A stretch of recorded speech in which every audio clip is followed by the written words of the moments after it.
Using spent brewer grains is not a new practice. In fact, it's been around more than 100 years. It's a cost cutter on many ends, convenient, and the results, I must say, are delicious. But it's a practice that could soon be threatened by federal regulators. Come on, girls. With 40 head of cattle on his 160 acres south of Eugene, Stephen Neal is not a heavyweight in the beef business. He doesn't want to be biggest. He wants to be best. When I wrote my business plan 4 years ago, it was to be the Ninkasi of beef. And Ninkasi Brewing is a big part of what Neal's producing at Oregon Natural Meats. Jamie Floyd and Nikos Ridge tapped into the brewing business by launching Ninkasi in 2006. Since then, they've added 100 employees.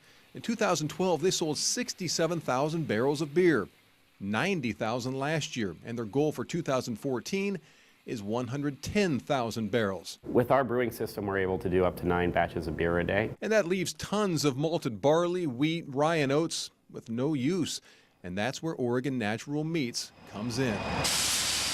Literally. In that system, we have an automated process that allows for us to get most of the grains out of the mash tun and in through an augering device that takes it through the building and then all the way out to the silo. And when they say one man's trash is another man's treasure, this is what they had in mind. We actually take the Ninkasi grains, the spent grains, and we mix them with another byproduct, which is a grass seed pellet from Harrisburg, which is actually a waste product from the ryegrass industry. We take all those screening pellets and mix those with the brewer's grain, and the cattle just go nuts over it. Come on, let's go. Let's go. If you see their heads when you're coming towards them, they're happy. If you see their tails when you're coming towards them, they're getting away from you. Happy cows, happy farmers saving money on feed, and happy brewers saving millions of dollars in disposal fees for all that leftover grain. But it's a practice that could see changes. The FDA is considering new regulations to make sure the byproduct is safe for animals to eat and safe for humans. And Neal has 3 issues with this. First, he says the FDA does not regulate the meat industry. The USDA does. The second issue is really scientific. There's no documented evidence or support that feeding a brewer's grain, even though it's a waste product, is a food safety risk to animals and or people. And third is the simple economics. Millions of pounds of waste go into landfills instead of being upcycled to feed animals and improve the product.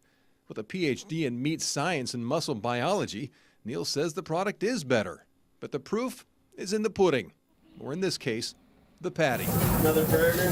Oregon Natural Meats is being served at Cornucopia on 17th and Eugene. Our goal is to be #1 at something, and our burger is our, it's our flagship, it's our best product. They have 15 burgers on the menu, and they serve up about 60,000 a year.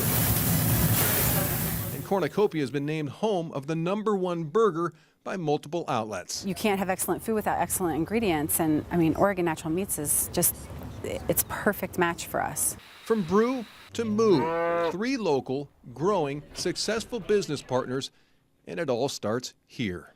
As we've grown, they've been able to grow, and it's just a wonderful mutualistic relationship that we have. I think it really can't be any better. I'm not a cow whisperer, but at the same time, I know stress, and I know that stress is not a healthy thing for animals, and our cattle are as happy as I can perceive them to be. If you want to be successful in a restaurant, you have to have really excellent food. A win, win, win. Live out on the ranch. Win situation. Since 2009, Ninkasi has uploaded 49 million pounds of grains into their system. If not for their ability to share with farmers like Stephen Neal, all of that would have ended up in a landfill, likely Short Mountain, ironically within eyesight from Neal's ranch. As for those proposed changes by lawmakers, right now they are rewriting their initial proposal, and we'll keep a close watch on what happens. In the studio, Matt Templeman, KECI 9 News.